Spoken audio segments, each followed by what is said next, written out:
The house on Crescent Ridge Lane had always seemed ordinary. White siding, a trimmed lawn, a swing set out back that squeaked in the wind. Neighbors waved as they passed, never imagining the dark whispers that would one day surround its walls. Inside lived Daniel Reeves, a man known in the community as a devoted father, a man who worked long hours at the steel plant, and a man who seemed to do everything for his young daughter, Maya.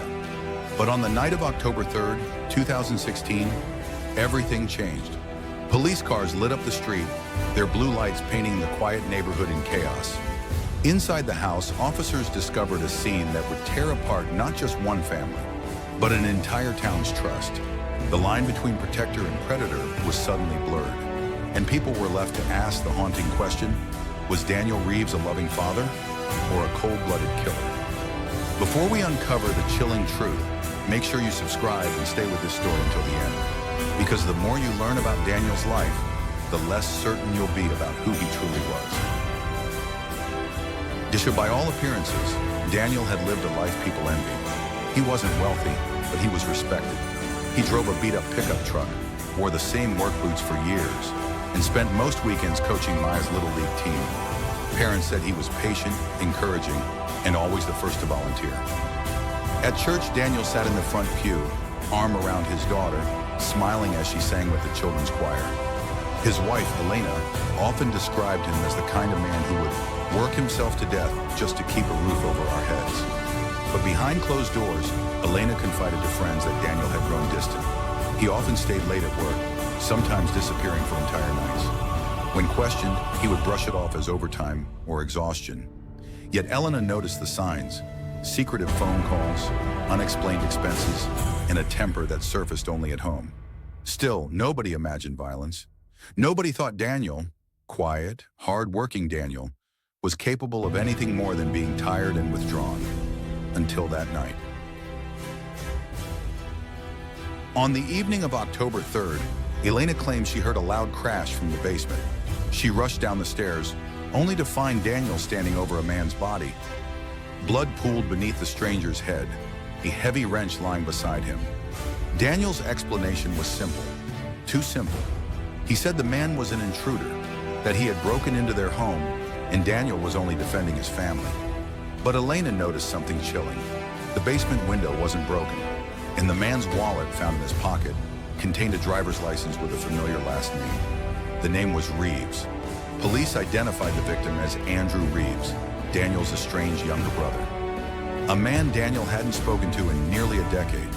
The question now was not whether a man was dead, but whether his death was self-defense or cold, calculated murder. Why was Andrew in that basement at all? To understand what happened, detectives dug into Daniel and Andrew's past.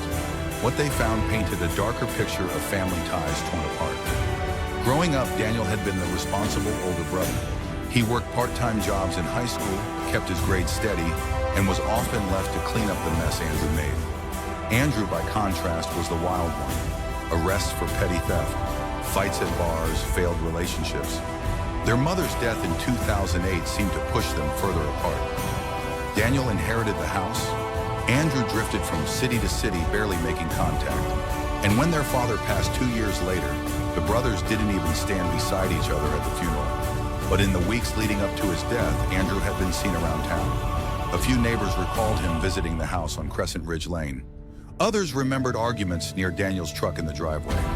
Had Andrew come looking for reconciliation or revenge? If Daniel was protecting his family, why did Andrew have no weapon? The coroner's report only deepened the mystery. Andrew's injuries suggested not a sudden act of defense, but repeated blows to the head. The blood spatter analysis revealed he had been struck from behind, likely before he even had a chance to react. Detectives also discovered something else. Fingerprints on the wrench. Daniel's, of course, but also Elena's. She admitted she had picked up the wrench when she rushed downstairs, panicked, unsure what to do. Forensics found no sign of forced entry. The basement door was locked from the inside. The only explanation was that Andrew had been led into the house by someone who knew him. Was it Elena or Daniel himself? If Daniel invited his brother inside, why had he called 911 claiming it was a break-in? Under weeks after Andrew's death, Elena sat down with detectives. Her voice shook as she revealed what she had kept hidden for months. Andrew hadn't just been back in town, he had been blackmailing Daniel. According to Elena, Andrew had discovered something Daniel desperately wanted to keep secret: an insurance payout from their father's death. Money that Daniel had quietly collected and never shared with his brother. Andrew demanded half, threatening to expose him if he refused. Elena insisted Daniel feared Andrew would ruin their family. But she also admitted something else, that she had overheard her husband on the phone, saying words she would never forget. "If he pushes me one more time, I'll take care of him for good." Was this proof of premeditation or a frustrated man venting empty threats? Daniel Reeves was arrested on charges of second-degree murder.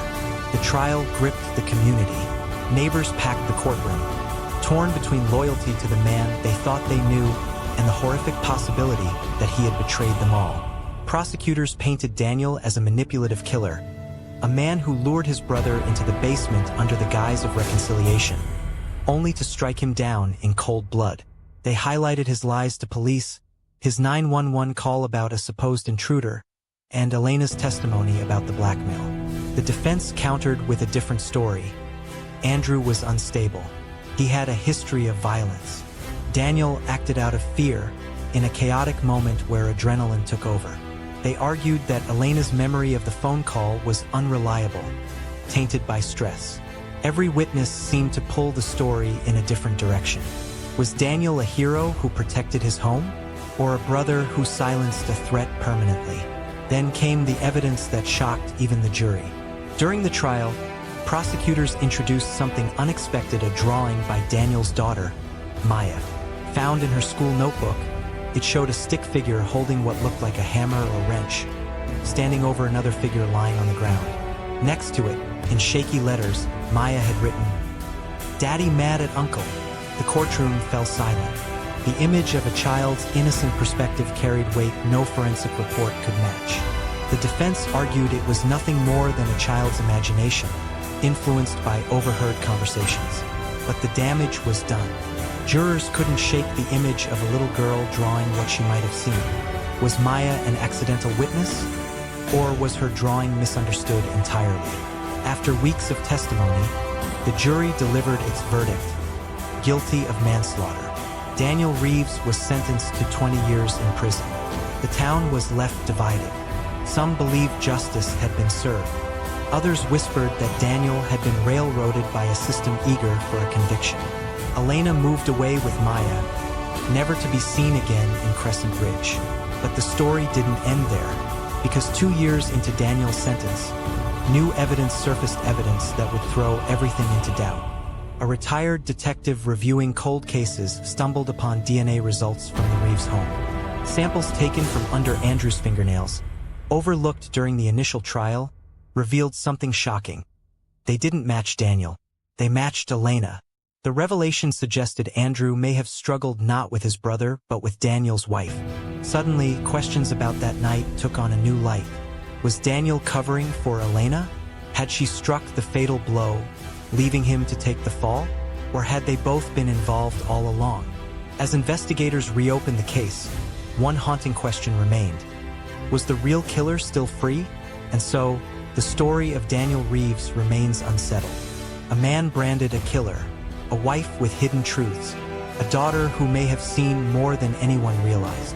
Was Daniel truly guilty, or had the justice system punished the wrong person? As new evidence emerges, the truth about what happened in that basement may finally come to light. But the closer investigators look, the more dangerous the secrets become. And in part 2, we'll uncover what really happened to Andrew Reeves, and whether a loving father has been sitting in prison for a crime he never committed.